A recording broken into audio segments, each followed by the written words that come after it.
여러분, 인간의 본성은 선할까요, 악할까요? 이 질문, 살면서 한 번쯤은 다들 고민해 보셨을 텐데요.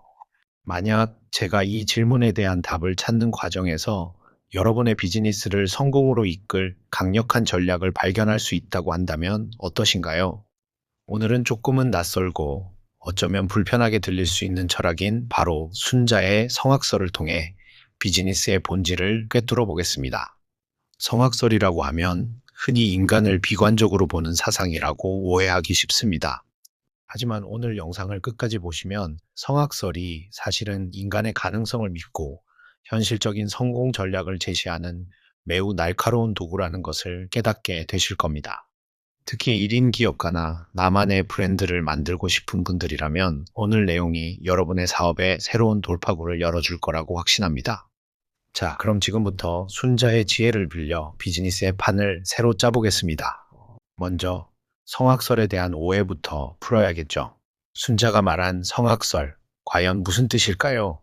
순자가 살았던 시대는 하루가 멀다 하고 전쟁이 터지는 춘추전국 시대였습니다.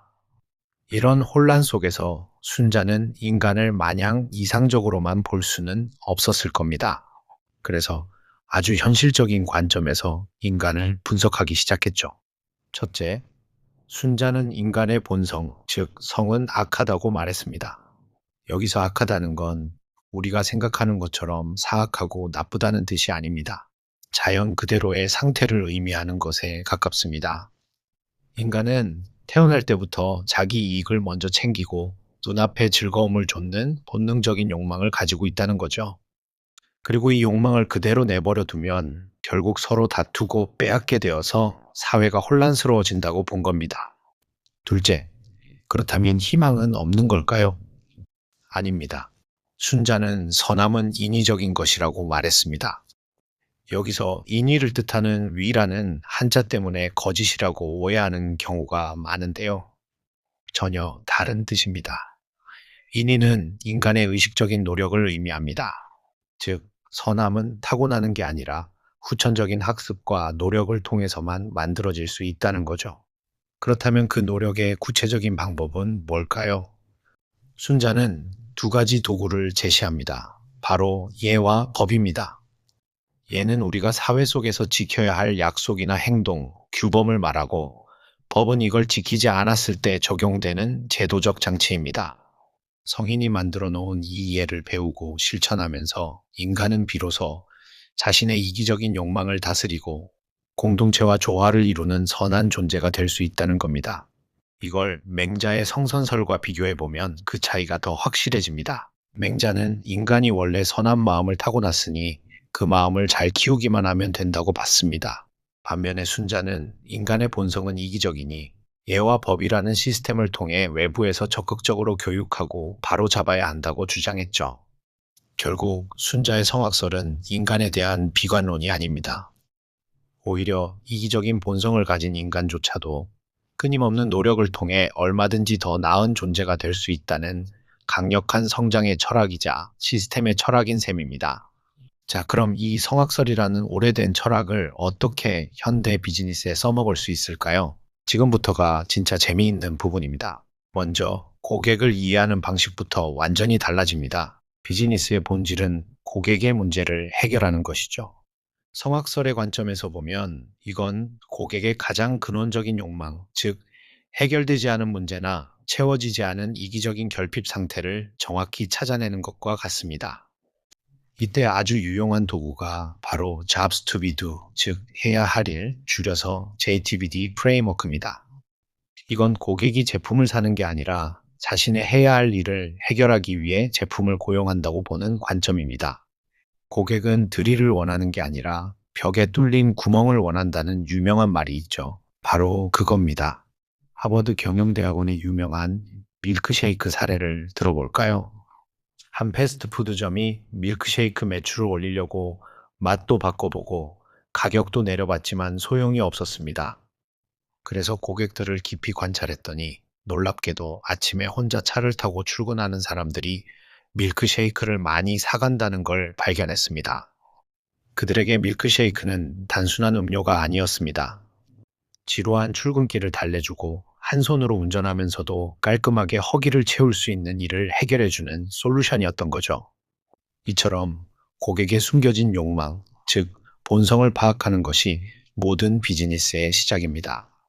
고객의 이런 근원적인 욕망을 파악했다면 이제 내 제품과 서비스를 그것을 해결해 줄 필수적인 인위적 해결책으로 만들어야 합니다. 이때 중요한 건 제품의 기능을 자랑하는 게 아니라는 겁니다. 고객의 문제를 어떻게 해결해서 어떤 결과를 만들어주는지에 집중해야 합니다. 클라우드 서비스인 드롭박스의 초기 슬로건을 아시나요? USB 드라이브를 버리세요 였습니다. 복잡한 기술을 설명하는 대신 고객들이 일상에서 겪는 고통을 직접적으로 언급하고 아주 명쾌한 해결책을 제시한 거죠. 이것이 바로 성악설적 관점의 가치 제한입니다. 여기에 인간의 비합리적인 본성을 활용하면 효과는 극대화됩니다. 행동경제학에 따르면 인간은 이익을 얻는 기쁨보다 손실을 입는 고통을 훨씬 더 크게 느낍니다. 이게 바로 손실 회피 심리인데요. 지금 가입하면 10% 할인이라는 메시지보다 지금 가입하지 않으면 10% 할인 혜택이 영원히 사라집니다. 라는 메시지가 더 강력하게 끌리는 이유입니다. 한정 수량, 마감 임박 같은 희소성 전략이나 가장 많이 팔린 상품, 실시간 고객 후기 같은 사회적 증거 전략도 모두 불확실한 상황에서 손해보고 싶지 않고 다른 사람을 따라가려는 인간의 본성을 활용하는 아주 효과적인 인위적 장치들인 셈이죠. 성악설은 비단 고객을 이해하는 데만 쓰이는 게 아닙니다. 조직 내부를 관리하고 리더십을 발휘하는 데에도 아주 강력한 힌트를 주죠. 리더는 직원들의 이기심이나 나태함을 탓하거나 부정해서는 안 됩니다. 오히려 그 본성을 인정하고 그 에너지를 조직의 공동 목표 달성이라는 선의 방향으로 이끌어낼 정교한 인의, 즉 시스템을 설계해야 합니다. 이때 필요한 것이 바로 현대적 의미의 예와 법입니다. 현대 조직에서 예는 무엇일까요? 바로 조직의 비전, 핵심 가치, 그리고 투명한 커뮤니케이션 전략입니다.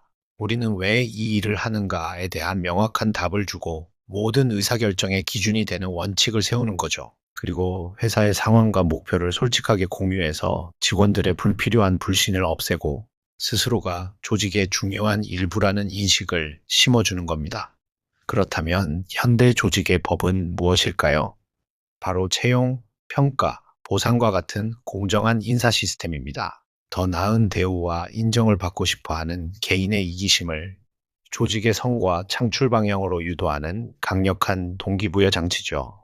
처음부터 우리 조직의 가치관, 즉 예에 맞는 사람을 뽑고 조직의 목표에 기여한 만큼 투명하게 평가하고 그 결과에 따라 누구도 이의를 제기할 수 없을 만큼 공정하게 보상하는 시스템. 이것이 바로 현대 조직의 법입니다.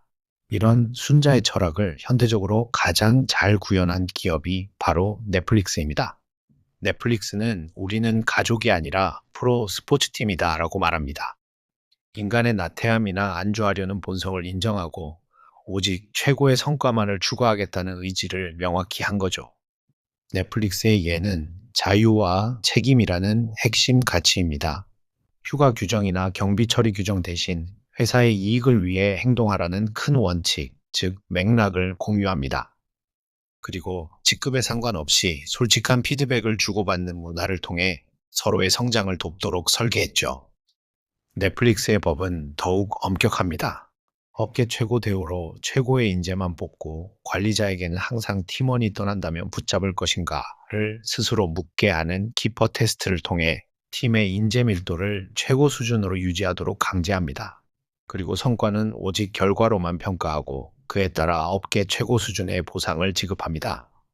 이러한 정교한 예와 법 시스템을 통해 넷플릭스는 직원 개개인의 이기심과 성취욕을 회사의 파괴적인 혁신 동력으로 전환시킬 수 있었습니다. 그리고 그 혁신은 결국 고객이 기꺼이 지갑을 여는 신뢰라는 가장 중요한 자산으로 이어진 것이죠.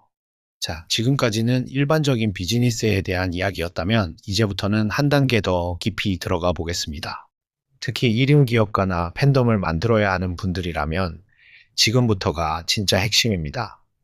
성악설의 관점을 극단까지 밀어붙이면 1인 기업가 스스로가 고객의 불안하고 불완전한 상태를 해결해 줄 유일한 구원자 또는 스승으로 포지셔닝하는 전략을 구사할 수 있습니다. 이건 단순히 제품을 파는 게 아니라 하나의 신념 체계를 팔고 그 중심에 나 자신을 세우는 고도의 브랜딩 전략입니다. 가장 먼저 해야 할 일은 영웅서사를 만드는 겁니다. 사람들은 정보가 아니라 스토리에 반응합니다. 특히 결핍에서 구원으로 이어지는 이야기에 열광하죠. 첫 번째 단계, 과거의 나를 보여주며 고객과 나를 동일시합니다. 나도 당신처럼 불안했고 길을 잃었으며 아무것도 몰랐다. 자신의 실패담과 고통을 솔직하게 드러낼수록 고객은 이 사람은 내 마음을 아는구나 라며 깊은 공감대를 형성합니다.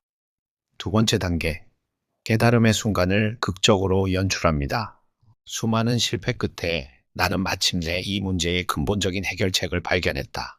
자신만의 비법을 찾아내는 과정을 보여주며 평범한 사람에서 진리를 깨달은 자로 거듭나는 모습을 보여줍니다. 세 번째 단계, 현재의 나를 통해 구원자로 강림합니다. 이제 나는 과거의 나와 같은 고통을 겪는 사람들을 돕고 있다. 결핍을 완벽히 극복한 현재의 모습은 나를 따르면 당신도 이렇게 될 수 있다는 강력한 희망의 증거가 됩니다.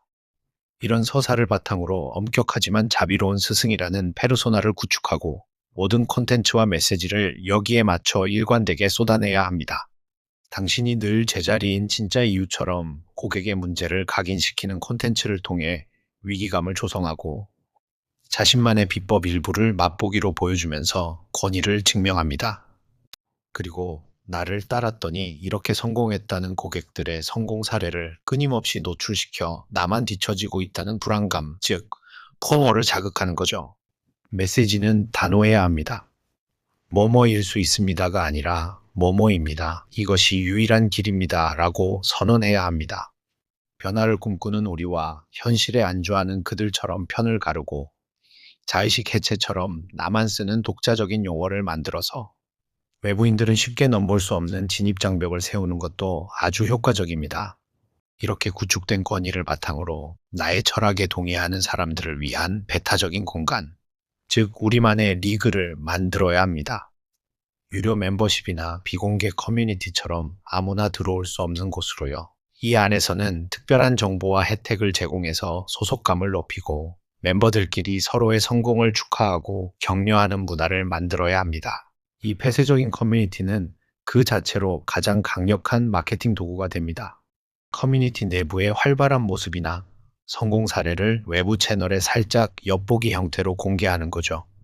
그러면 외부인들은 저 안에서는 뭔가 대단한 일이 벌어지고 있구나, 나만 소외되고 있어 라며 선망과 불안감을 동시에 느끼게 됩니다. 여기에 선착순 마감 같은 희소성 전략을 더하면 잠재 고객들은 지금이 아니면 안 된다는 조급함에 기꺼이 지갑을 열게 되는 겁니다. 이렇게 고객의 불안 심리를 자극하는 전략, 뭔가 좀 위험하게 들리지 않으신가요? 맞습니다. 여기서 선을 넘으면 설득이 아니라 조작이 되어버립니다. 그리고 그 대가는 생각보다 훨씬 더 치명적입니다. 과도한 불안감 조성은 고객의 합리적인 판단 능력을 마비시키고 이는 소비자의 자율성을 침해하는 비윤리적인 행위입니다. 지속적으로 불안과 공포에 노출된 고객은 심리적 피로감을 느끼고 결국 브랜드에 대한 반감과 불신을 갖게 됩니다.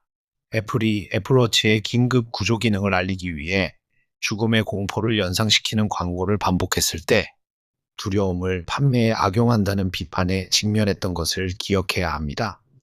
한번 무너진 신뢰는 다시 쌓기 정말 어렵습니다.